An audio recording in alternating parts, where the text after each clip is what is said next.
Bom dia, senhoras e senhores.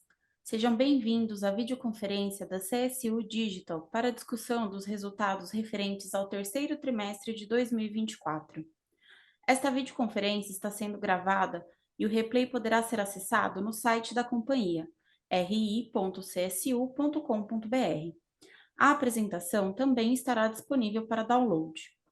Informamos que todos os participantes poderão não só assistir aos palestrantes, mas também acompanhar os slides durante a apresentação. Logo em seguida, iniciaremos a sessão de perguntas e respostas, quando mais instruções serão fornecidas. Gostaria de lembrá-los que o conteúdo apresentado será feito na língua portuguesa, com tradução simultânea para o inglês. Para aqueles que desejarem acompanhar o áudio dessa apresentação em inglês, é possível escolher o idioma através do ícone Interpretation, que fica na parte inferior à direita da plataforma. For those that don't speak Portuguese and want to listen this presentation in English, it is possible by pressing the Interpretation button, presented the bottom right corner of the platform, and choosing the language properly. Antes de prosseguir, aproveito para reforçar que as declarações prospectivas têm como base as crenças e suposições da administração da CSU Digital e as informações atuais disponíveis para a companhia. Essas declarações podem envolver riscos e incertezas, tendo em vista que dizem respeito a eventos futuros e, portanto, que dependem de circunstâncias que podem ou não ocorrer. Investidores e analistas e jornalistas devem levar em conta que eventos relacionados ao ambiente macroeconômico, ao segmento e a outros fatores que podem fazer com que os resultados sejam materialmente diferentes daqueles expressos nas respectivas declarações prospectivas. Estão presentes nessa videoconferência o Sr. Pedro Alvarenga, CFO e IRO, o Sr. Bruno Costa, CPO e o time de RI. Assim, gostaria de passar a palavra ao Sr. Pedro, que dará início à apresentação. Por favor, Sr. Pedro, pode prosseguir.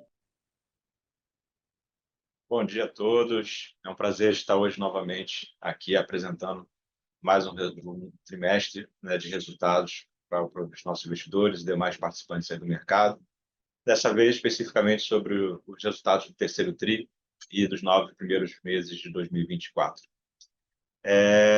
Bom, muita gente já deve ter me ouvido falar sobre esse slide aí ao longo dos últimos meses, né, contando um pouco da nossa história em outras formas, em outros formatos. E, obviamente, o contexto hoje é um pouco diferente, né?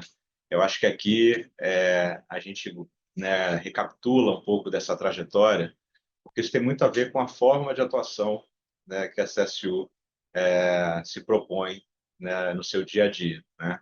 Uma companhia que ela, ano após ano, ela define sua estratégia, define, né, de forma muito proprietária, né, os seus caminhos a perseguir, né, ao longo do tempo e de acordo com as possibilidades de mercado que aparecem e que vem, ao longo do tempo, conduzindo isso com muita destreza, né, em relação à sua execução. Então, é uma companhia que, desde o princípio, né, se propôs a ser muito inovadora, né, sendo a primeira infratech aí do Brasil a atuar nesse mercado, mas, ao mesmo tempo, né, se posicionando como uma companhia que atua ponta a ponta, né, e complementa a oferta de serviços e soluções para gerar valor e performance para as empresas que nos contratam.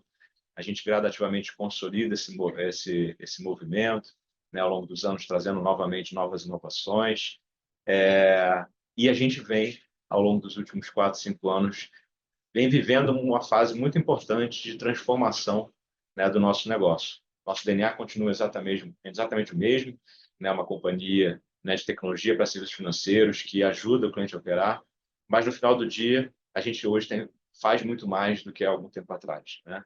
A gente atua em várias outras frentes, foram vários produtos, né, desenvolvidos ao longo dos últimos anos.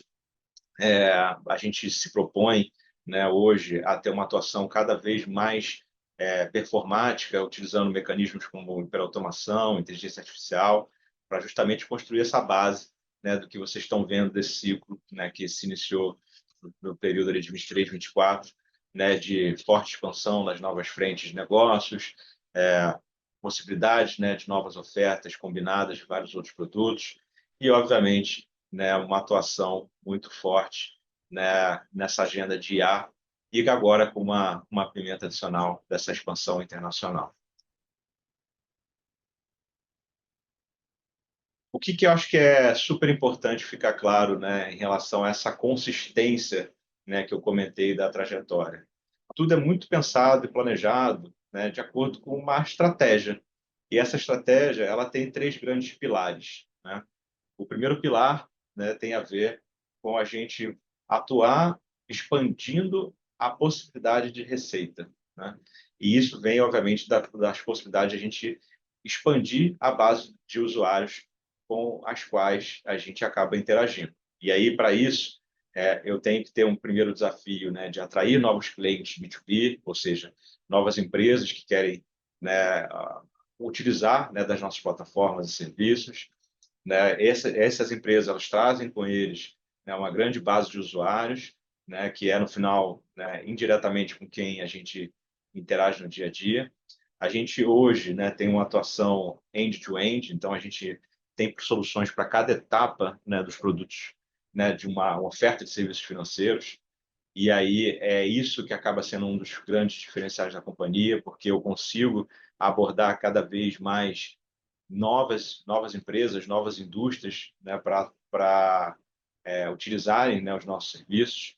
A gente atua fortemente, né, nessa agenda de end-to-end, trazendo muita tecnologia para diminuir fricção, melhorar a experiência, torná-la realmente digital. E, a partir daqui, uma vez que eu trouxe essa base nova, né, de usuários, a gente entra numa etapa importante de incentivar que essa base, né, cada vez esteja mais ativa e cada vez ela utilize mais serviços de múltiplas naturezas, né? Então, a beleza desse modelo de negócio é que eu vou crescendo de acordo com o número de usuários e cada usuário gerando novas transações, isso também beneficia, né, o nosso resultado. Então, a gente gradativamente amplia os pontos de contatos, o que traz para a gente mais informações, mais dados, mais inteligência para a gente ativar essa base, fidelizar o usuário e melhorar, né, a conversão.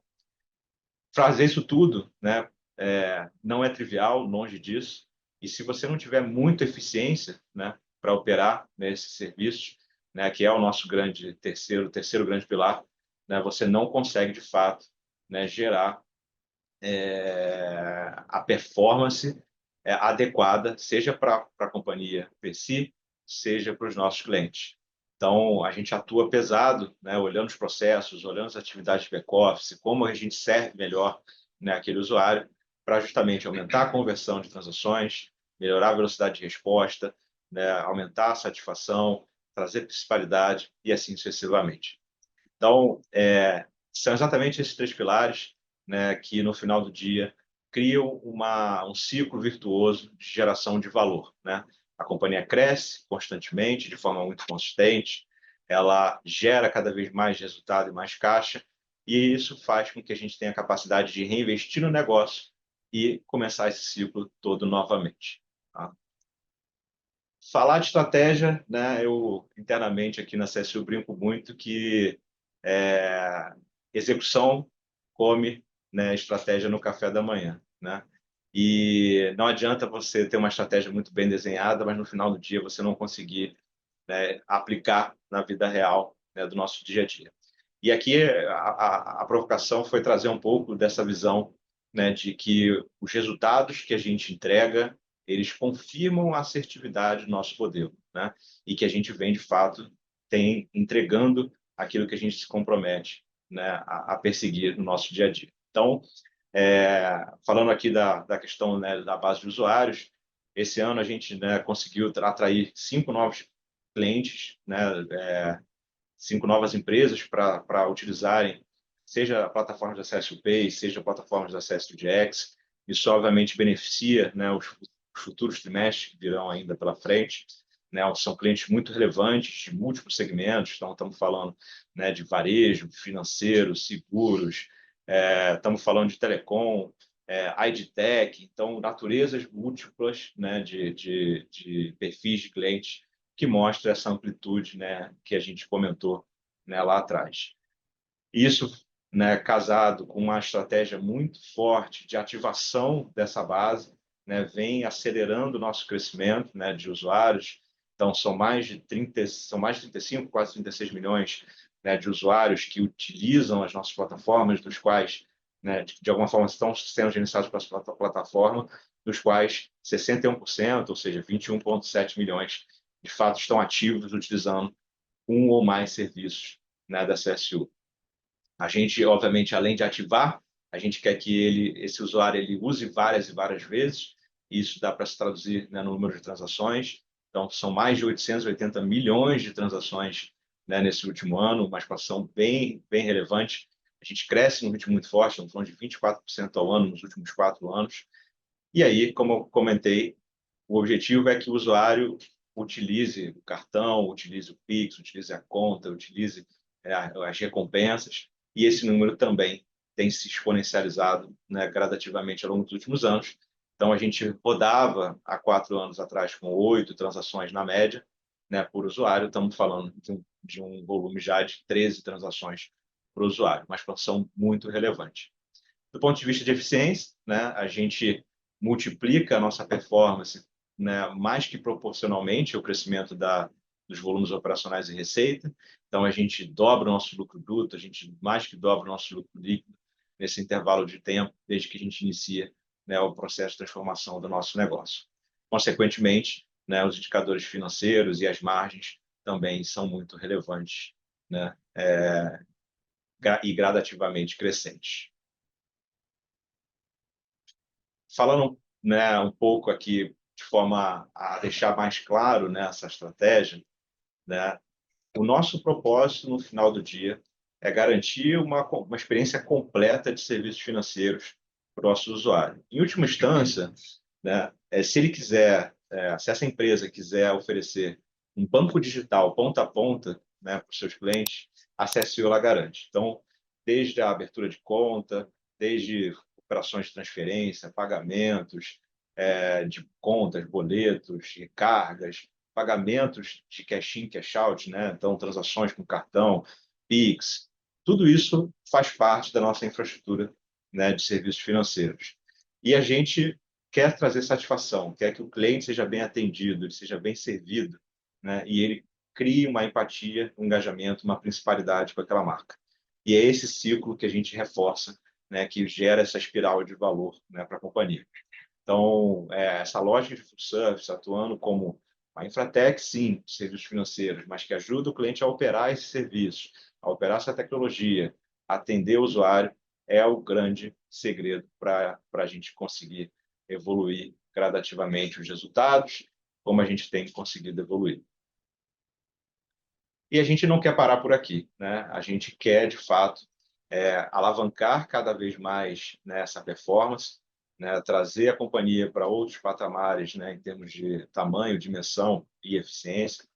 Então, as avenidas, né, de crescimento que a gente, né, tem definidas aqui na companhia, seja em pagamentos digitais, embedded finance, hiperautomação, né, atuando dessa maneira cross, né, através do full service, né, com uma tecnologia adaptável, modular para as múltiplas realidades de negócios, muita eficiência, são componentes, né, que nos tornam muito diferentes no mercado, né, e é o que permite a companhia manter essa posição de liderança ao longo de todo esse ciclo, né, de existência. Então, a gente não quer parar por aqui, né, a gente vai, né, cada vez mais acelerar e intensificar essa agenda de expansão internacional, né, daqui para frente. Acho que esse é um ponto bem chave da nossa estratégia, né? Existe uma demanda cada vez mais latente e urgente, né, em novas geografias, começando pelos Estados Unidos, que é o primeiro endereço que a gente está se propondo a estar presente, e tudo isso vai ser alavancado, né, pelo uso de IA. Bom, eu não vou me estender nesses pontos, porque a ideia, obviamente, é debruçar um pouco nessa agenda, né? O Bruno, que é o nosso CPO, está aqui para comentar um pouco, né, do que a gente planejou e mais ainda do que a gente já está executando. Então, eu vou passar a palavra para ele para que dê sequência nesses dois temas, né, IA e internacionalização. Obrigado, Pedro. Bom dia, pessoal. Queria contar aqui um pouco para vocês sobre o que a gente tem já construído, né? A gente está falando aqui de uma visão futuro que já está em andamento, né? E invariavelmente passa aqui por essa estratégia de aplicação de inteligência artificial em todas as nossas verticais de negócio e também pela parte de internacionalização. Começando aqui pela parte de aplicação de IA, né? A gente tem feito um uso de IA extensivo em todas as nossas unidades de negócio. Vou trazer alguns exemplos, né, de como que isso tem se tornado realidade, né? Para fazer isso, né, a gente tem trabalhado, né, a aplicação tanto do lado aqui de processos como das nossas soluções de pagamentos, num modelo de uma arquitetura aberta, né, que é replicável para as diversas necessidades que os nossos clientes têm, né? E quando eu falo aqui de uma arquitetura aberta, é uma arquitetura que nos permite ter diversas fontes de dados, né? Boa parte desses dados são dados que já estão na CSU e que possibilitam um tratamento diferenciado aqui na relação que a gente tem com os nossos usuários, né, para os nossos clientes, mas que também permite aqui integração com sistemas dos clientes, sejam sistemas legados ou sistemas novos, atuais, sistemas de parceiros e também sistemas públicos, né? A partir disso, a gente consegue aplicar diversas tecnologias nessa camada de serviços digitais, seja do lado aqui de APIs, RPA, soluções de automação, IA generativa, né? Todo o tratamento de dados para poder gerar resultados para os nossos clientes. Resultados esses que passam por eficiência operacional, mas também uma experiência hiperpersonalizada, garantindo mais segurança, né, na operação que eles têm, garantindo uma visão de dados, né, de analytics, né, e de insights sobre a operação que é completamente diferenciada do que tradicionalmente esses clientes tinham, né? Então, a gente gera, no final das contas, a gente faz uma aplicação de IA para gerar oportunidades reais de negócios para esses nossos clientes. Quando a gente começa olhando para a parte de aplicação de inteligência artificial na gestão de processos, né, a gente tem a nossa solução chamada de RaaS, né? No RaaS, a gente trata desde a entrada da demanda, né, até a própria execução, né, da esteira desses processos e também, né, na saída, né, de cada uma dessas demandas. Então, nesses três blocos, a gente traz uma série de ferramentas e de tecnologias de ponta para poder tratar daquele processo da melhor forma, né, e, a partir disso, a gente gerar eficiência operacional, né, a gente gerar também uma qualidade no serviço acima do padrão, né? E aí, quando a gente fala de qualidade, a gente reduz a quantidade de retratativas, né? A resolutividade do problema, daquela demanda para o usuário final numa velocidade muito mais rápida, né? E tudo isso a partir de tecnologias que reduzem a quantidade de intervenção humana que você precisa naquele processo. E, naturalmente, né, você consegue atuar de uma forma muito mais rápida, muito mais eficiente e com uma qualidade muito maior, gerando benefícios aqui de satisfação do cliente, NPS, uma experiência sem fricção, né, garantindo a principalidade para o nosso cliente dos produtos que ele está oferecendo no mercado. A gente aplica isso em diversos processos. A gente tem um exemplo prático para compartilhar aqui com vocês. Vou mostrar um vídeo em que a gente compara o que é um processo tradicional, né, de lidar com uma demanda de contestação de despesa e chargeback, e como que isso se torna muito mais eficiente e com muito mais qualidade a partir do momento que a gente aplica o RaaS nessa solução. Então, esse aqui é um exemplo real, né, para explicar um pouquinho, né, do que vocês viram, né? A gente tinha do lado esquerdo o funcionamento tradicional, né, de uma operação ali de chargeback, que utiliza de sistemas legados, que muitas vezes é de difícil integração, né, de difícil alteração e criar eficiências, né, no modelo tradicional. Que a gente traz uma solução que abstrai tudo isso. Então, você tem ali do lado direito um operador fazendo um gerenciamento do que está acontecendo de forma automatizada e que gera quase 3 vezes, né, a produtividade ali de demandas, né? Você vê que, enquanto do lado esquerdo ainda estava finalizando a primeira demanda, o sistema automatizado já tinha realizado 3, com vários outros benefícios ali na qualidade nesse serviço, e esse é um modelo que é amplamente replicável para outros processos, tá? Quando a gente fala da aplicação de IA nas nossas soluções de pagamentos, trago aqui para vocês um exemplo que busca a geração de experiências hiperpersonalizadas na relação de serviços financeiros, de contas e de cartões de crédito, tá? A gente, para fazer essa possibilidade, né, de uma interação hiperpersonalizada, a gente tem um diferencial muito forte, que é contar com bases de dados muito relevantes, né? O Pedro comentou aqui no início como que a gente tem uma base transacional gigantesca, né? A gente faz, nos últimos 12 meses, mais de 1 bilhão de transações passam pelos nossos sistemas. Isso gera uma capacidade de entendimento dos usuários que é muito diferenciada, né? A gente consegue entender quais são as preferências, quais são os momentos de vida de cada um dos usuários dos nossos produtos, e a partir disso poder gerar interações que são hiperpersonalizadas, que de fato são relevantes para cada um desses usuários, né? Para poder fazer isso, a gente combina o entendimento, né, desse usuário a partir de bases cadastrais, bases transacionais, bases de limites e vencimentos, né, históricos de pagamentos que nós temos nos nossos sistemas, com outras bases de conhecimentos em relação aos produtos que esses usuários possuem, né? Quais são os cartões, por exemplo, bandeiras, benefícios do emissor, benefícios das bandeiras, programas de pontos associados, outros produtos agregados que estão elegíveis para aqueles usuários, e também até passando por informações sobre destinos que esses usuários acabam visitando e que a gente pode ter interações hiperpersonalizadas nesse sentido.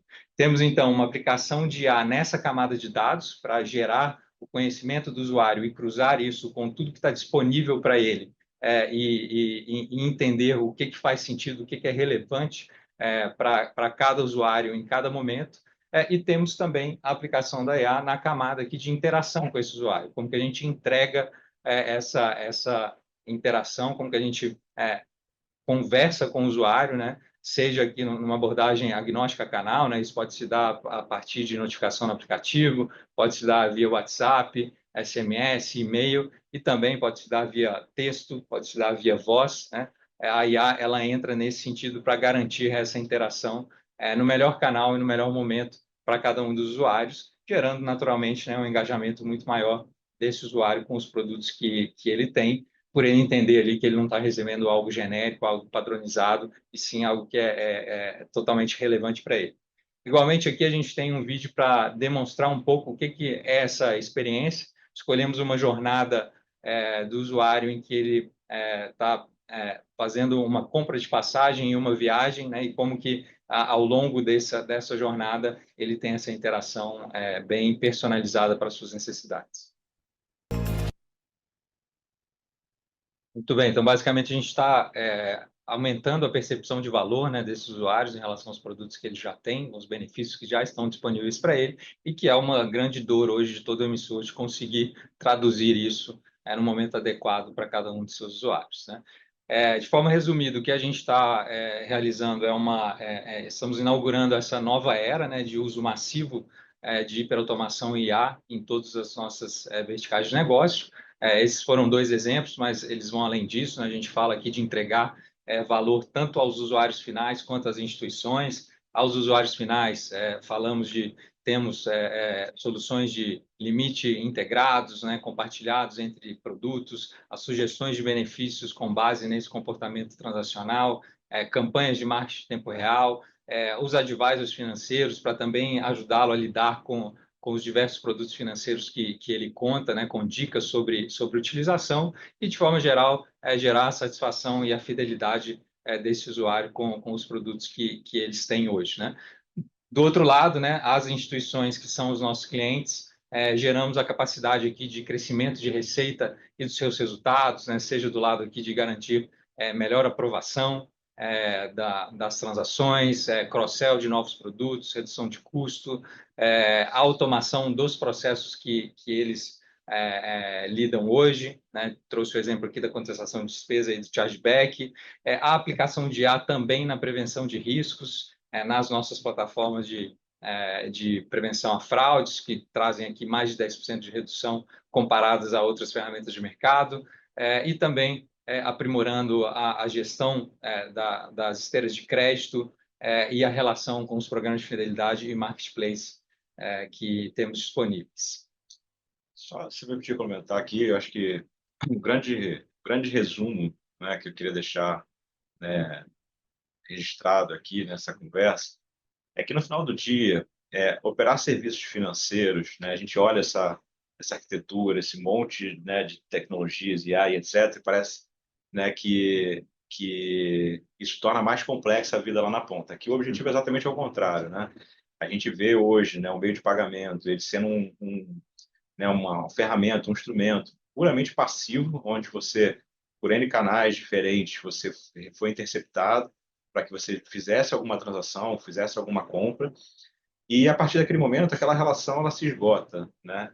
A instituição financeira ela não tem ali, né, uma sequência de ações que ela poderia fazer para te incentivar a transacionar mais, transacionar melhor, utilizar melhor seus benefícios.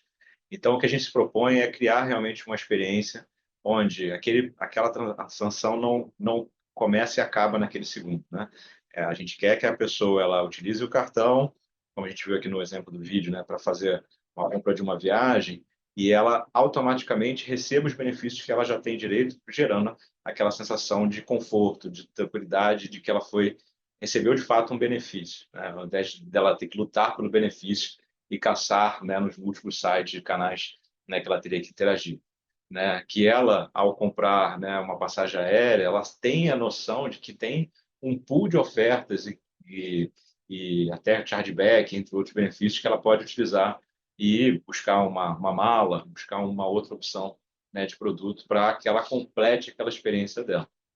Mas nada disso também, né, é genuinamente digital se a partir do momento que ela também conclua a transação, se houver uma necessidade de um suporte, se houver uma necessidade de uma análise posterior, né, de uma estrutura que está por trás daquela companhia, viabilizando que aquela transação aconteça, que esse ciclo demore 2, 3, 10, 20 dias para ele ocorrer, né? Se fosse uma contratação de um crédito, por exemplo, que muitas vezes pode demorar demais, né? Não adianta você ser muito digital ali na ponta, você abordar o cliente e depois você não conseguir chegar até o final.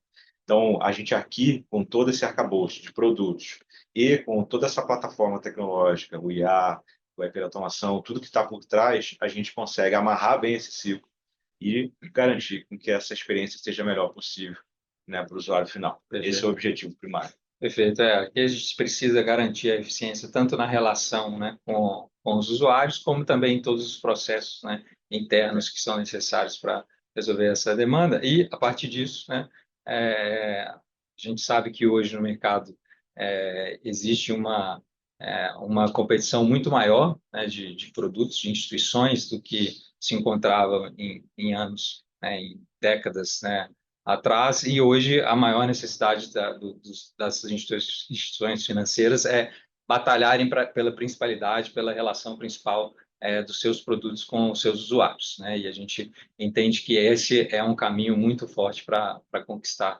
essa principalidade. É isso aí. Passando para o próximo tema, quando a gente fala aqui do nosso movimento de internacionalização, acho que é importante a gente primeiro começar dando um pouco do contexto, né? Quando a gente fala do contexto internacional, e pegando especificamente aqui o mercado americano, a gente vê um mercado que, em muitos fatores, ele está numa condição adversa do que se via anos atrás, né? Seja pressionada aqui pela questão da inflação, ainda que tenha arrefecido aí no último ano, mas ainda com uma inflação em níveis mais altos do que o mercado estava acostumado, uma taxa de juros também mais elevada, e, além disso, um crescimento bem forte do ponto de vista de fraudes e de perdas financeiras, né? Todos são indicadores aqui que nós, no Brasil, a gente já está acostumado a lidar há algum tempo, né? E isso nos traz aqui uma segurança forte para atuar num mercado que tem essas condições adversas, né? Quando a gente fala também sobre a evolução das soluções no mercado, a gente vê, não só nos Estados Unidos, mas globalmente, né, pressões tanto regulatórias quanto competitivas para uma evolução de modernização tecnológica, uma evolução de pagamentos para cada vez mais pagamentos digitais, sem fricções, né, pagamentos instantâneos, uso de carteiras digitais, né, uma evolução em vários aspectos, né, do ponto de vista de tecnologia, para trazer mais segurança, mais eficiência, mais agilidade para esse setor, né, de pagamentos e serviços financeiros. No Brasil, a gente sabe que nós estamos estamos à frente em muitos aspectos nessa evolução tecnológica e de experiência, né? O Brasil ele é referência hoje em tecnologia para serviços financeiros. Temos uma população que é muito digitalizada, né? Amplamente early adopters aqui de novas tecnologias, não só na utilização de serviços digitais, né, de forma geral, mas também em pagamentos e serviços financeiros, né? Então, vou destacar, por exemplo, a gente é o país com a maior taxa de crescimento em compras online, e somos o segundo país com a maior representatividade de usuários de internet que acessam serviços financeiros online. Então, já temos um ambiente no Brasil, uma indústria que é muito evoluída nesse sentido, comparado globalmente, que também nos coloca aqui numa posição de destaque para fazer um movimento de internacionalização.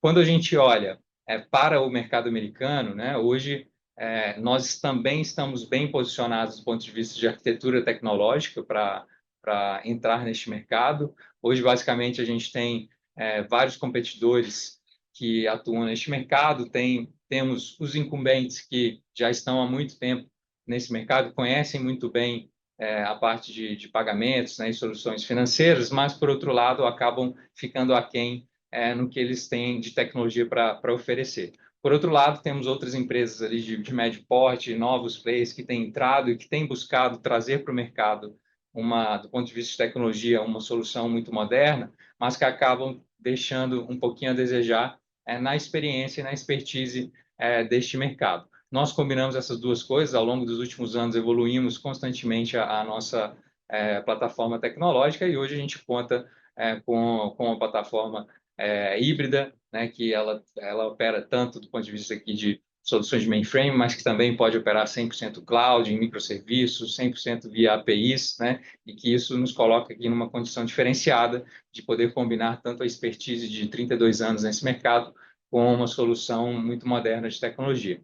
Além disso, consideramos também um diferencial a nossa amplitude de soluções, né? Nós não atuamos apenas no processamento de cartões, mas sim de uma forma muito ampla, no modelo full service, que também traz parte de banking, traz também soluções de processamento para adquirência, o RAS como solução de eficiência de processos e também as nossas soluções aqui de loyalty e de CX, né? Esse pacote integrado dessas soluções é algo único e que gera um diferencial significativo, além deste uso de IA aplicado em todas essas nossas verticais de negócio, para também trazer diferencial, tanto do lado de experiência quanto no gerenciamento de operações. Tá? Quando a gente fala sobre o tamanho do mercado americano, estamos falando de um mercado que é 15 vezes maior do que o mercado brasileiro, em termos de volume financeiro, né, de transações, e que, não só isso, ele também conta com uma quantidade de instituições financeiras potenciais, né, de consumirem os nossos serviços muito maior, né? Enquanto no Brasil aí a gente está na casa aí de 1.000 instituições, nos Estados Unidos a gente fala de mais de 11.000 instituições, juntando os bancos, os community banks e credit unions. É uma cauda longa aqui bem considerável de instituições que são potenciais consumidoras dos nossos serviços, tá? Quando a gente olha aqui para o que temos a oferecer, o potencial ele não é apenas oferecer nossas soluções para as instituições financeiras, mas também temos uma capacidade de diferenciação local, né? O que eu quero dizer com isso? É como que a gente atende o mercado brasileiro com soluções que são conhecidas no mercado como soluções globais, né?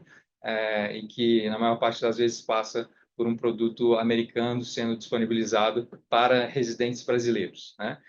Esse é um mercado também muito significativo que cresce de forma consistente, né? No ano passado, a gente está falando aí de 66 bilhões de reais que foram gastos pelos brasileiros no exterior. A maior parte desse consumo foi feito em cartão de crédito, né? 45 bilhões. E esse crescimento ele continua forte, né? No ano de 2024, fechamento aqui do terceiro trimestre, na casa de 30% de crescimento, né, contra o ano passado. Então, é um mercado bem relevante, né, e que aqui no Brasil a gente observa, né, o crescimento de soluções de produtos globais que na maior parte passam aqui por produtos que oferecem uma conta, essa conta global, né, que pode ser em dólar, em alguns casos ela pode ser multimoeda também, oferece um acesso a investimentos internacionais, oferece a possibilidade de saque na rede de ATMs, e 100% das vezes a gente está falando aqui de um cartão de débito associado a essa conta para permitir a movimentação, né? O que nós temos aqui de oportunidade, né, e de ambição, né, e como que a gente destrava novas possibilidades para essas instituições brasileiras, né, trazendo também o produto de cartão de crédito global como algo para o brasileiro, né, o residente brasileiro que hoje não tem acesso a esse produto. Tá? Para fazer isso, é claro que existe um roadmap a ser construído, né? Temos uma análise, tanto do ponto de vista aqui de atuar com as instituições americanas, como de atuar com as instituições brasileiras com produtos internacionais, né? Temos várias etapas que fazem parte dessa expansão. A primeira etapa ela já está concluída, né? De análise de mercado, de potencial competitivo e de prontidão da CSU para avançarmos nesse plano. Estamos, nesse momento, nas etapas 2 e 3, né? De definição dos nossos parceiros e parcerias estratégicas e fornecedores locais que são necessários para viabilizar esse tipo de produto, e a própria due diligence de quem foi selecionado para estar ao nosso lado nesse movimento. A partir disso, a gente passa para, de fato, fazer a implementação dessa operação, com todas as homologações, certificações que são necessárias para atuar neste mercado, podendo ter o nosso lançamento, que acreditamos aí que durante o exercício aí de 2025, a gente atinge esse nosso objetivo, né? Não é um movimento simples de ser feito, a gente sabe, mas aliando aqui todo o conhecimento de 32 anos de história da CSU num mercado, numa indústria que é muito evoluída e está como hoje referência global, né, o Brasil é essa referência global em pagamentos e serviços financeiros. A gente tem muita confiança do sucesso dessa nossa estratégia de avanço no mercado americano. Voltei para você. Muitos competidores a gente já conhece bem, né? Muito bem, 20 anos, muito bem. pelo menos. Muitos desses competidores são competidores que a gente já atua aqui no mercado brasileiro, então não é uma competição totalmente nova. Nova, é isso. Gente, falando aqui rapidamente de resultados, né? Só recapitulando, né, o que a gente falou, a gente, de fato, é uma companhia, né, que cria um ciclo virtuoso de crescimento, né? Esse tem sido a nossa forma de atuação, né? Aquele tripé onde você cresce, gera mais resultados, gera mais caixa, reinveste, é a grande forma, né, que a gente enxerga que deve ser conduzida, né, a gestão financeira aqui da companhia, tá? Então, falando aqui muito rapidamente, né, a companhia vem crescendo de forma repetida, né, ano após ano, né, os seus volumes operacionais e financeiros. Então, a nossa receita aí vem crescendo na casa de 6, 7% ao ano, repetidamente, tá? Mas com dinâmicas muito diferentes quando a gente olha esse número por vertical. Então, é bem importante, né, que quando vocês estiverem analisando, né, os nossos balanços, demonstrativos financeiros, vocês estejam atentos a essa dinâmica diferente por cada uma das verticais, tá?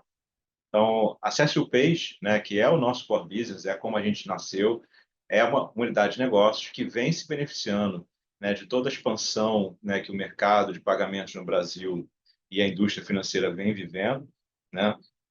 Não só pelo ponto de vista de inclusão de novos usuários, né, com todos os processos de bancarização que a gente viveu, mas também pelo acesso que é dado a múltiplos produtos que até então estavam muito distantes, né, dessas pessoas, não só, né, o cartão, mas o Pix, entre outras formas, né, de transação. Então, essa é uma companhia que cresce num ritmo muito forte nessa vertical, então a gente repetidamente cresce aí 10, 11, 12, 13, 14, 15, dependendo da análise, né, do indicador operacional que vocês estejam fazendo, estamos falando de mais de 20% de crescimento ano após ano, né? Então, a gente cresce o volume de unidades iniciadas, a gente cresce, né, o número de unidades faturadas, a gente cresce o número de transações, o volume financeiro gerenciado e assim sucessivamente. Esse ano, não diferente, né, a gente vem crescendo aí próximo de 10%, né? Estamos falando aí de pouco mais de 10% quando a gente vê a visão acumulada aí dos 9 meses. né, muito em linha com o que a gente vem performando aí, né, nos últimos anos, uma expansão bem relevante. A gente entende que tem muita estrada, né, nessa frente, aqui estamos falando, né, de Brasil, né, ainda especificamente, a operação nos Estados Unidos ela está em construção, como vocês ouviram aqui o Bruno explicando, mas é um segmento que tem muito espaço de crescimento, porque é um mercado que, de novo, cresce, que você tem todo dia novos players entrando, você tem todo dia novos produtos entrando, sejam por incentivo das empresas ou até pelo agente regulador, e que o IA tende a catalisar ainda mais esse volume de transações. O que muda também, né, pelo lado, né, financeiro da companhia é que a gente fez um trabalho muito intenso de não só ter um portfólio muito maior, mas também de performar mais, né? Tirar da mesa burocracias, sistemas que ainda não eram legados, tirar da mesa processos manuais, tirar da mesa papel, né? E, de fato, atuar de uma forma 100% digital, né? Então, quando a gente fala de rentabilidade, a companhia ela transformou, né, esse resultado. A gente sai ali em 2020 de 42% de margem bruta, né? E se você volta um pouquinho mais na série histórica, esse patamar era até menor, para encostando aí em 54%, 55% de rentabilidade. Então, esse crescimento que virá, né, que tende, a gente não vê nenhuma razão para essa tendência de crescimento que a gente apresenta, né, nos últimos anos, mude. Essa rentabilidade ela já parte de um patamar muito diferente do que alguns anos atrás. Quando a gente fala da CSU DX, essa é uma unidade que, assim como a PES, né, passou por uma transformação aqui, é a mesma coisa. Né? A gente transformou o nosso business clássico de atendimento, né, num atendimento completamente diferente, muito digital. Então, hoje, mais de 70%, né, das interações acontecem através de canais e mecanismos, né, digitalizados. E aqui é importante reforçar, né, que a gente tem um efeito da transformação muito mais oblíquo, né? Porque no final do dia, quando você sai de um atendimento tradicional, você passa a usar ferramenta para fazer esse dia a dia. Né, no final das contas, a cadeia produtiva como um todo se beneficia. Então, o meu cliente se beneficia por ter um preço menor, a gente se beneficia por ter muito mais rentabilidade e o usuário final se beneficia por ter muito mais qualidade na prestação de serviço. Então, a gente viveu um período muito forte, né, de transformação, né, dessa operação.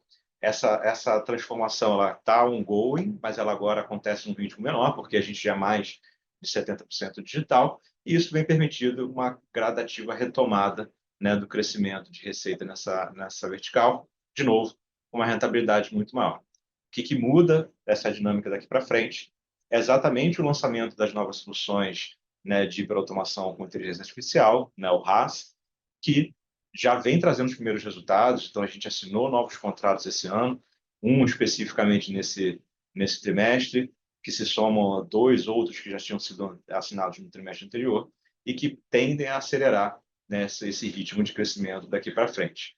Da mesma forma, a rentabilidade desse tipo de produto é muito mais favorável, o que também catalisa duplamente, né, a performance dessa unidade de negócios. Falando então, como consequência, né, desse efeito de crescimento com mais rentabilidade, né, a companhia ela realmente vem multiplicando seus resultados, né, do ponto de vista de performance financeira. Então, quando a gente olha, né, todos os indicadores, né, agregados, então lucro bruto, EBITDA, lucro líquido, a gente praticamente ou mais que dobra, né, esses resultados num curto intervalo de tempo, né, chegando a patamares de rentabilidade muito expressivos. Né? Então, é uma companhia aí que já roda em torno de 42% de margem bruta, que já roda em 35%, 36% de margem EBITDA e que já roda ali próximo aos 18%, né, de margem líquida. Tá? Todos os indicadores aqui nesse último ano, né, estão com crescimentos de 2 dígitos. Então, quando a gente fala, né, do lucro bruto, né, no acumulado do ano a gente cresceu 14%, e no EBITDA e no lucro líquido, né, a gente cresce acima dos 10%. O que muda um pouco dessa dinâmica e que é importante que o mercado esteja, né, muito a par dessa situação é que a gente realmente acredita que há um futuro muito promissor, né, para a companhia quando a gente fala do mercado americano, né? Então, não à toa, né, a gente percebe uma demanda muito forte, né, das empresas que nos contratam por esses serviços. A gente vê o mercado lá, né, dos agentes que estão lá presentes já se movimentando, buscando alternativas, né, para essa solução. Então, existe uma janela única, né, de oportunidade e que a companhia pretende, né, se prevalecer, né, se posicionar muito bem, né, nesse segmento. Então, a gente acelera muito o investimento, seja na parte de despesa, seja no CAPEX, de fato, né, para que esse movimento seja absorvido o mais rápido possível. Tá? A gente é muito, né, uma companhia, como eu comentei, que tem essa visão de autofinanciar, né, os seus negócios. Então, é uma companhia que ela foca muito e prioriza muito na geração de caixa. Tá? Então, a nossa geração operacional de caixa ela vem crescendo e a gente tem uma alta conversão de resultado em caixa. Estamos falando de mais de 84% do EBITDA. Ele se transforma, né, em dinheiro, né, para ser investido novamente, né, na companhia. A gente não tem alavancagem hoje financeira, então é uma companhia que é caixa líquido. A gente vem, como comentei, acentuando o CAPEX, a gente vem aumentando, por outro lado, né, o retorno, né, desse excedente de capital para o mercado. Então, a gente tem um payout bem relevante, estamos falando de 50%. Esse ano já distribuímos mais de 20 milhões, né, em proventos. E mesmo assim, mesmo com a gente aumentando investimentos, aumentando, né, o pagamento para os acionistas, liquidando dívida, a companhia continua numa tendência positiva, né, de acúmulo de caixa, que torna a gente muito confiante de que a execução está no caminho certo e de que a gente tem que dar continuidade a esse plano de investimento ambicioso que a gente definiu, né, para a companhia pelos próximos anos. Falando aqui muito rapidamente aqui de mercado de capitais, né, a gente começa a perceber, né, do outro lado, né, de quem está acompanhando a companhia e entendendo cada dia um pouco mais, né, desses desafios, né, que o mercado vem de fato assimilando nessas iniciativas e essa evolução, né, dos resultados. Isso começa a se refletir de alguma forma nos preços no preço das ações. Então, a ação ela valoriza, né, ela dobra também, né, aí desde esse último ciclo de mudança, né, do programa de RI da companhia lá em 22, tá? Então a gente traz um retorno aí de acima de 90% aos acionistas. A cobertura da companhia está cada vez maior, mais gente olhando o papel, comentando sobre essa evolução dos nossos negócios. A gente tem hoje uma base, né, de investidores cada vez mais qualificada, né, uma base que de fato conhece, que de fato está participando e que acredita nesse futuro, né, que está sendo construído, mas que também está muito segura com esse presente que a gente já construiu. Então, hoje a gente tem uma base relevante de investidores institucionais e isso também, né, trouxe aí recentemente, né, um reconhecimento do mercado. Né, a gente recebeu, né, foi muito bem ranqueado em 5 das 7 categorias possíveis dentro do Institutional Investor, que é uma das maiores premiações, né, do nosso setor. Mesmo com todo esse reconhecimento, né, essa valorização que aconteceu nas ações, ainda existe, né, uma assimetria, né, dessa percepção. Existe um trabalho sendo construído junto a novos investidores para que haja, né, uma maior percepção, né, de tudo isso que tem, né, de entrega. Quando a gente olha os indicadores de retorno, de fato, a empresa está muito acima, né, da performance de mercado, mas também do que tem ainda por vir, né, de resultados. Só para encerrar, então, acho que o grande resumo a companhia é uma companhia que tem resultados correntes muito fortes. A gente não está falando aqui só de futuro. É muito importante que o investidor entenda, né, que a companhia é muito compromissada com o resultado hoje, né, mas também olhando sempre para o futuro. Então, a gente desenhou um ciclo novo de expansão extremamente importante, que começou com a ampliação do nosso portfólio, né, que trouxe um lançamento contínuo de novas soluções, que já começam a amadurecer e gerar resultado. A gente tem novas avenidas relevantes sendo adicionadas, né, além dos produtos, como, por exemplo, novas geografias e o próprio uso de inteligência artificial. A gente tem um balanço muito robusto que permite que a gente dê continuidade a esse plano, né? A gente mantém uma disciplina financeira muito forte que permite não só fazer todo esse fluxo ciclo de investimentos, mas também retornar esse capital muito rapidamente, né, para o nosso investidor. E a gente sempre gosta de chamar a atenção de que para aqueles que de fato acreditam, né, nesse presente, nesse futuro da CSU, né, que eles observem os múltiplos de mercado e, eventualmente, né, a gente sabe que de tempos em tempos abrem janelas de oportunidade para se tornarem também acionistas e fazerem parte, né, dessa gestão que está apostando numa jornada muito positiva aí para os próximos anos. Era isso. Podemos passar para a sessão de perguntas e respostas agora. Obrigada. Iniciaremos agora a sessão de perguntas e respostas para investidores e analistas. Caso deseje fazer alguma pergunta, basta clicar na opção Raise Hand na parte inferior de sua tela e aguarde novas instruções. Ou caso deseje enviar sua pergunta por escrito, por favor, escreva sua pergunta, seu nome, nome da companhia que representa no campo de QIA. Nossa primeira pergunta vem do Sr. Alex André, da MSX Invest. Ele escreve: tem uma pergunta que se divide em 4 partes. Qual o potencial de mercado do Haas? Quais as apostas de esteiras mais promissoras? Quais indústrias ele se encaixa melhor? E uma dúvida que sempre fico: por que contratar a CSU e não uma consultoria especializada, Accenture ou Big Four, para otimizar processos? Legal. Deixa eu responder essa aqui, Pedro. Acho que quando a gente fala aqui do Haas, acho que o que é interessante, né, começando até mais pela parte de trás, chegando ali no potencial de mercado para te responder essa, Alex.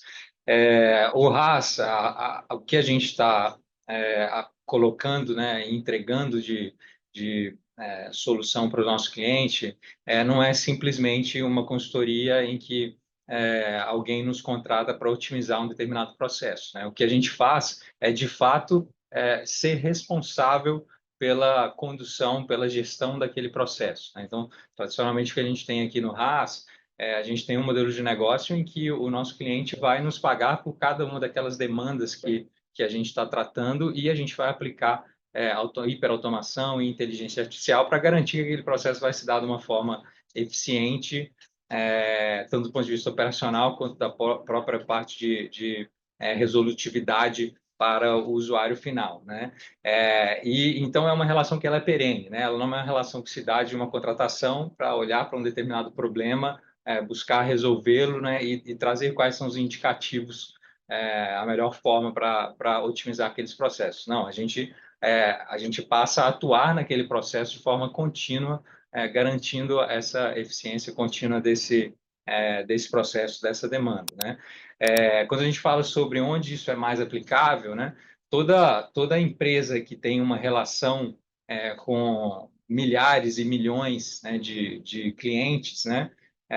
Naturalmente ela passa por ter uma quantidade significativa de processos que ela precisa lidar. Então, o que a gente está falando aqui? A gente está falando de grandes instituições financeiras, de telecoms, de utilities, né, de varejo, de seguradoras, né? Todos esses setores são setores super propícios para a solução do Haas. E quando a gente fala de quais são aqueles processos que são aplicáveis, apesar do ponto de vista de solução, isso poder ser aplicado a qualquer processo, a gente escolheu quais são processos que temos uma expertise já bem trabalhada e que a gente consegue, num curto prazo, já começar a gerar resultado para esses clientes. Quais são esses, né? Estamos falando aqui de processo de prevenção a fraudes, de contestação de despesa e chargeback. Estamos falando também da parte de onboarding, esteiras de onboarding e esteiras de crédito, tá? Aliado a isso, a gente também tem um outro lado que a gente aplica o RAS, que é na monitoria de qualidade dessas operações, tá? Então, temos diversos processos que são processos foco para a atuação do RAS hoje e também esse outro lado de monitoria de qualidade dessas operações e de outras, tá? O potencial de mercado é muito grande, né? Quando a gente olha esses diversos setores, estamos falando aqui de acima de 6 bilhões de reais, né, no nosso mapeamento.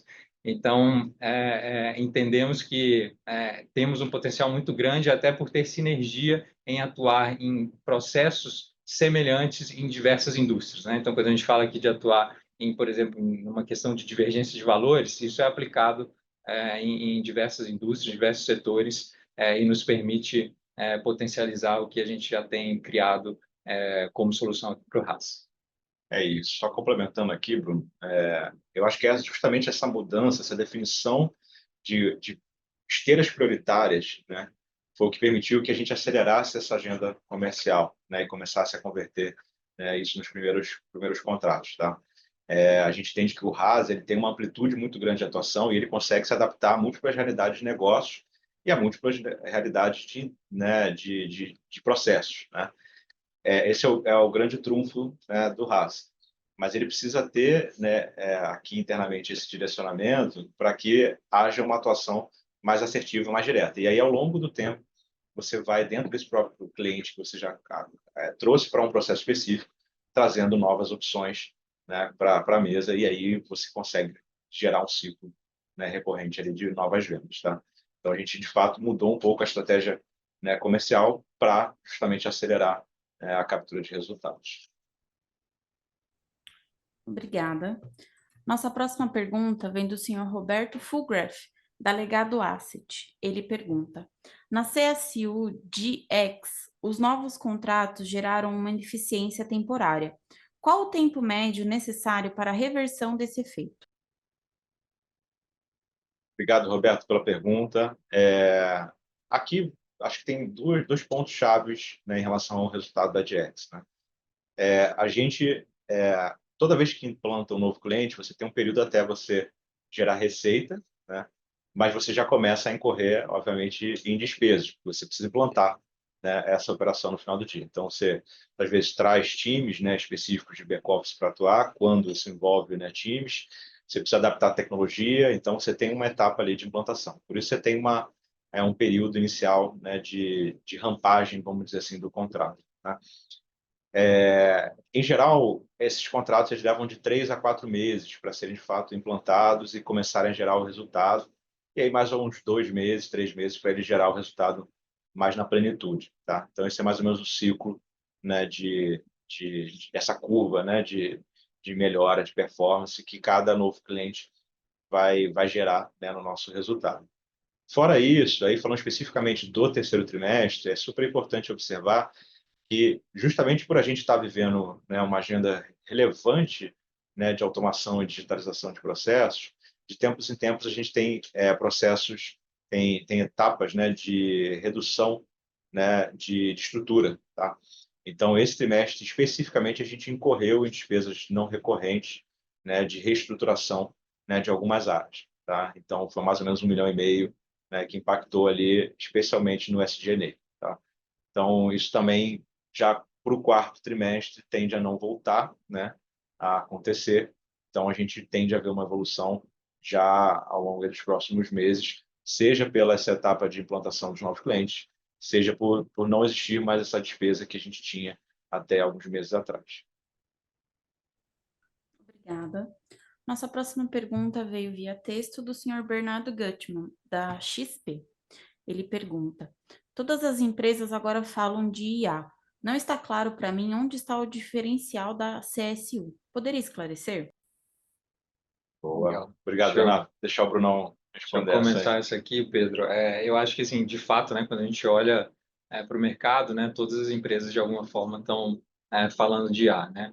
Eu acho que o que a gente traz aqui de diferencial é como que a gente aplica o IA no que sempre foi a nossa vocação, né? Todas as nossas unidades de negócio, a gente não está falando aqui de oferecer o IA como uma ferramenta ou uma plataforma, né, que o nosso cliente vai ter que se virar para entender, para fazer o melhor uso daquilo. Né? O que a gente está falando é de fazer uma aplicação prática nas diversas unidades de negócio que a gente tem. Ou seja, do lado aqui de pagamentos, né? Quando a gente fala de pegar essa massa de dados super relevante, né, que a gente tem já dentro de casa, né, e aplicar o IA, então estou falando assim, de uma aplicação de IA numa base de dados que é privada. Né? Isso exige um treinamento, né, da IA, né, uma curadoria, uma relação aqui de aprendizado, de máquina, que nós que fazemos isso. Né? Então, eu não estou terceirizando essa relação, né, para que o cliente tenha que se virar e aprender a lidar com isso, né?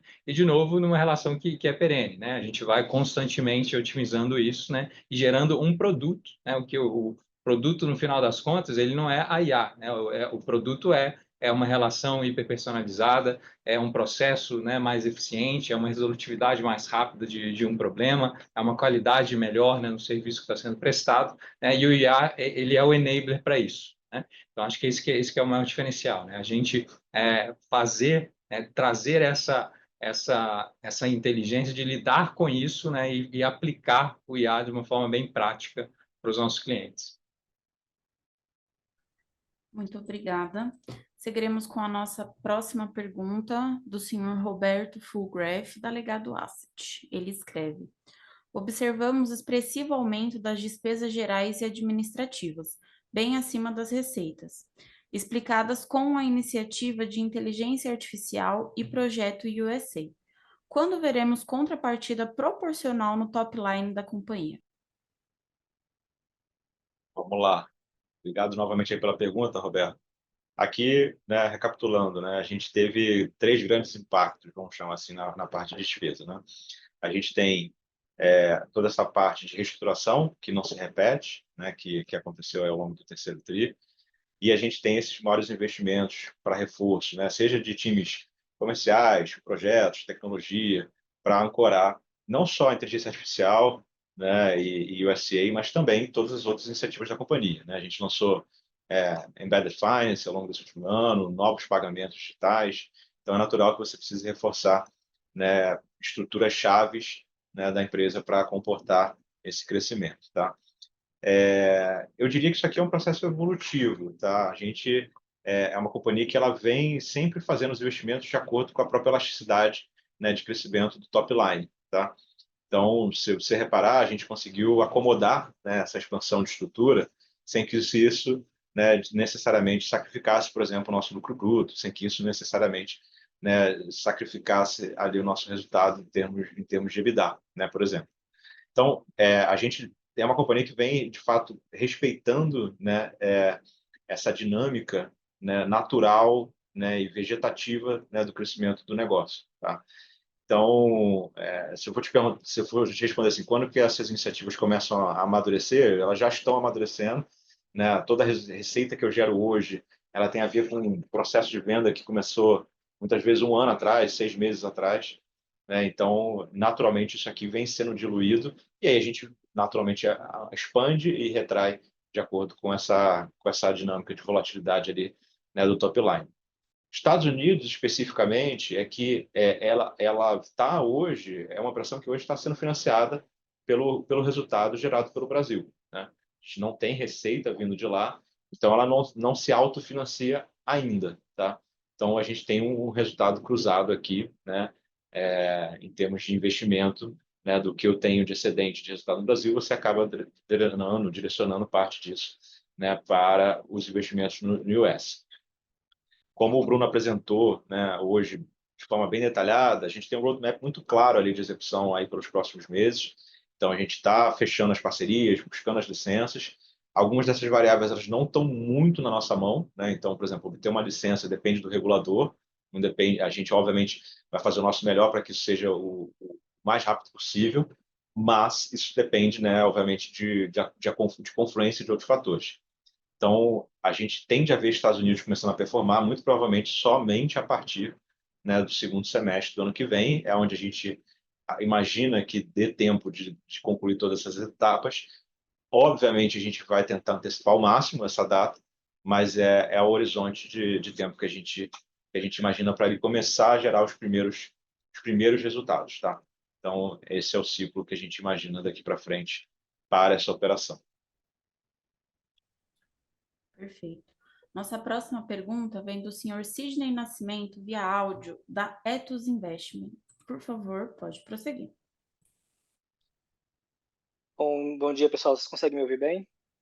Bom dia, Sim, estamos ouvindo muito bem.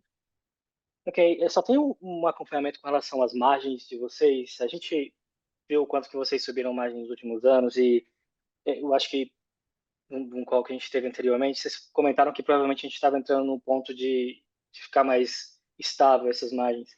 Então, eu queria saber se o nível atual é o que vocês acreditam ser realmente os níveis normais que a gente pode esperar daqui para frente, ou se vocês acreditam que tem mais algum ganho.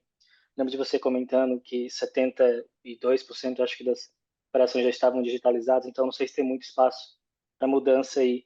E também com relação à expansão lá fora, se vocês veem que o mercado americano ele vai ser a mesma mesmo nível de imagem, ou vocês acreditam que a competição lá fora é um pouco mais difícil? O que é que vocês esperam de lá? E só uma final pergunta, desculpa, mas com relação a leading time, né? Você comentou, se eu não me engano, 5 meses, normalmente entre o momento onde o cliente coloca essa ordem até vocês entregarem produtos de fato, o serviço de fato, como é que funcionaria isso? Obrigado. Só isso, Tomara. Vamos lá, vou pegar o início aqui, depois eu vou pedir para o Bruno explicar essa parte de período de implantação, porque ele varia muito, tá? Depende do produto, depende do nível de customização que o cliente pede, então vou deixar, né, depois o Bruno passar um pouco esse ponto. Falando um pouco das margens, tá? Quando a gente fala dessa dinâmica, né, que a gente tem hoje, né, temos os serviços que estão hoje disponíveis, né, para, né, a mercado, tá? Quando a gente fala da PACE, eu diria que ela, de fato, está muito próxima do que é o nível recorrente daqui para frente, né, de margem percentual, né, para essa unidade de negócios. Ali, especificamente, a gente já tem receitas que já quase encostam em 96% sendo digitais, tá? Então, eu diria que a gente ali está dentro de um patamar, dentro de um range, né, que daqui para frente o crescimento ele é muito marginal, né, do que você tem em termos de pontos percentuais a serem capturados. Tem espaço? Sempre tem, porque como a gente tem esses elementos novos de IA, né, você eventualmente consegue melhorar um pouco a performance, né, do ponto de vista de rentabilidade. Mas o foco principal dele, quando a gente fala de pagamentos, está em aumentar a taxa de conversão, aumentar o volume mesmo, tá? Muito mais do que a performance. Acho que o que tinha para ser feito de digitalização ali já foi a maior parte, tá? Então, eu diria que ali está muito próximo da estabilidade. Quando a gente fala da DX, aqui tem espaço para a gente evoluir essa margem, seja naquilo que a gente já vinha fazendo, né, que é a parte de Customer Experience, porque quando falo aqui de digitalização, aqui a gente trocou o canal, a gente trocou a forma, mas a gente ainda tem elementos relevantes de aplicação de IA para elevar a margem. Exemplo, a gente hoje utiliza muito a IA ali até o nível de Deep Learning, tá? A gente não usa ainda, né, em grande quantidade a IA generativa, tá? Então, no próprio CX, na própria parte de atendimento, a gente tem ganhos ainda para capturar. Mas não, na nossa visão, não é daqui que vai vir a grande transformação da margem dessa unidade. A grande transformação ela vem do RaaS, tá? O RaaS ele é um produto que entrega uma performance muito maior, né, em termos de resultado, tanto para a gente quanto para o nosso cliente, tá?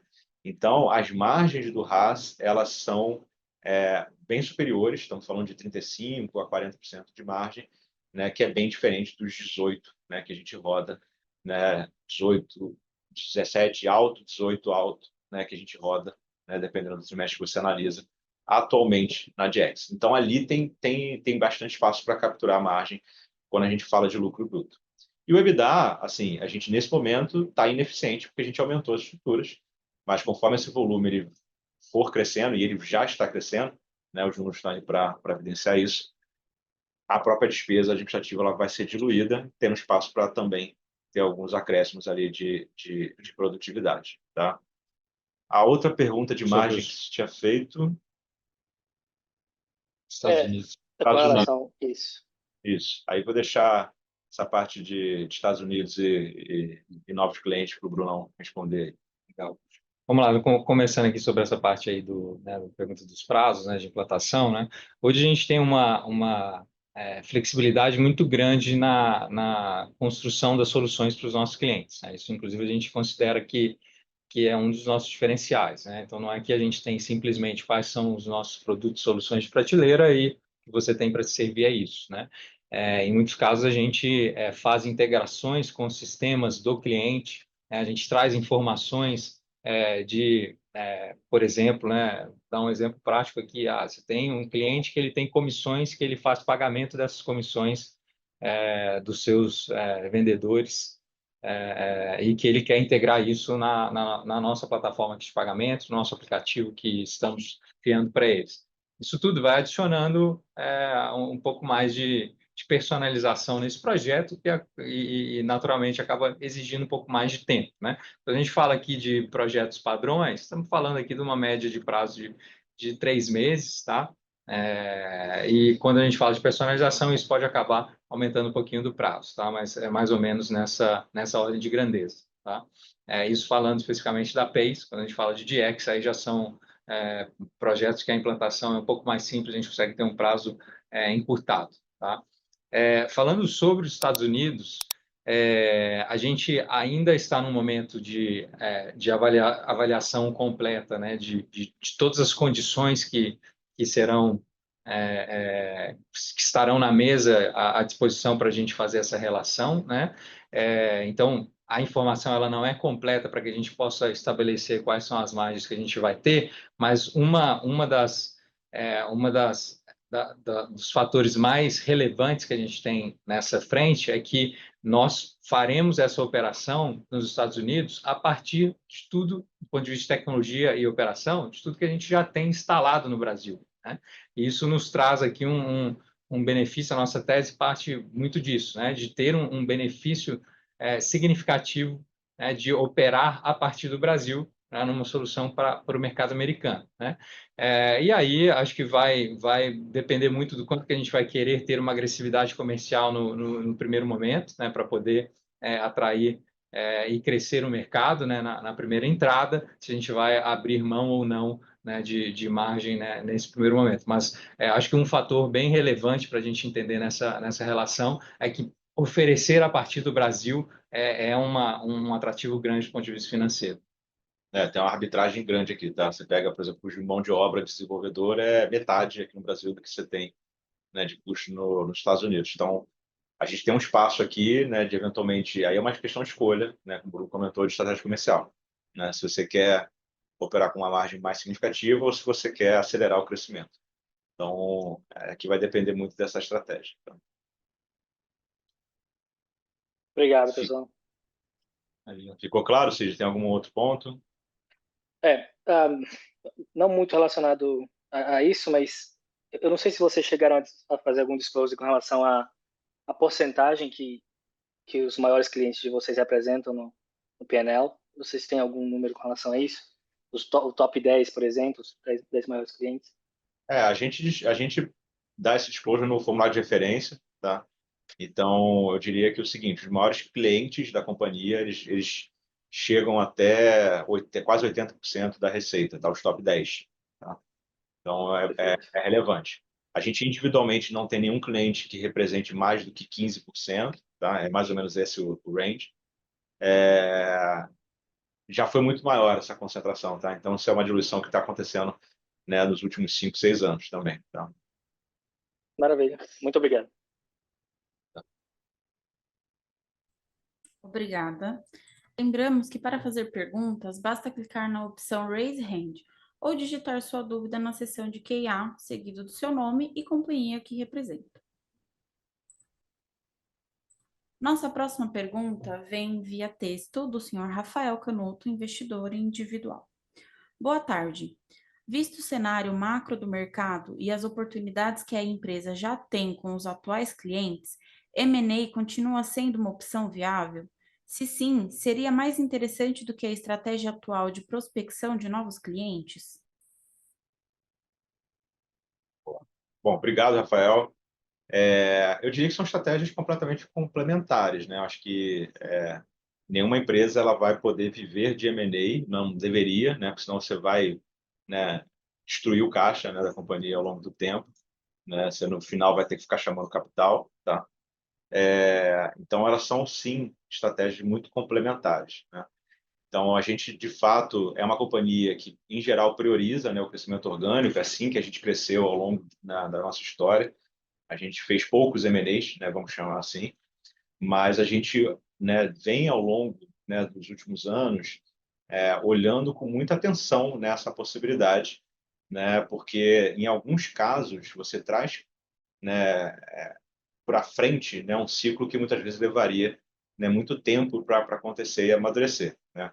Um exemplo claro disso é o mercado americano, né? A gente está se debruçando muito nessa agenda, entendendo o mercado, entendendo as opções, vendo possibilidades de parceria, né? E aí é natural que no meio do caminho você encontre oportunidades, né, de eventuais movimentos estratégicos, tá? Então, sim, a gente está olhando de forma muito objetiva, né?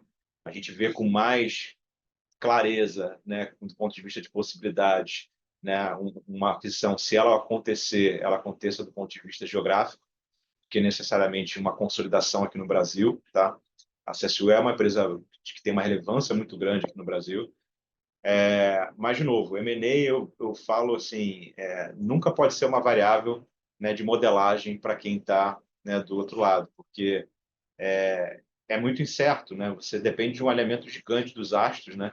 Você tem que achar o ativo certo, seja do ponto de vista de tecnologia, carteira de cliente, né, tamanho. Você tem que achar uma vez que você acha esse ativo, a pessoa que tem, né, a posse desse ativo, ela precisa querer vender e vender no preço que eu estou disposto a pagar. Então tem muita variável, né? Então eu sempre comento assim, estamos olhando ativamente, né? Mas o foco vamos fazer isso organicamente. Se aparecer uma oportunidade, né, realmente boa, sim, a gente tem balanço, né, e interesse de fazer. Tá? Obrigada. Não havendo mais perguntas, gostaria de passar novamente a palavra ao senhor Pedro Alvarenga para suas considerações finais. Bom, gente, muito obrigado aí por participar de mais um call conosco, né? Acabou sendo um pouco mais longo, né, do que o usual, mas era bem importante a gente deixar claro essa estratégia, né, para cada um dos investidores, né, de crescimento que virá daqui para frente e como que a gente vislumbra e quando a gente vislumbra que cada uma dessas etapas acontecerão. Só agradecer e seja via nossos canais tradicionais de e-mail, né, entre outros canais, ou telefone, né, o nosso time de RI está 100% à disposição para esclarecer qualquer dúvida adicional. Muito obrigado. Obrigada. A videoconferência da CSU Digital está encerrada. Agradecemos a participação de todos e tenham um bom dia.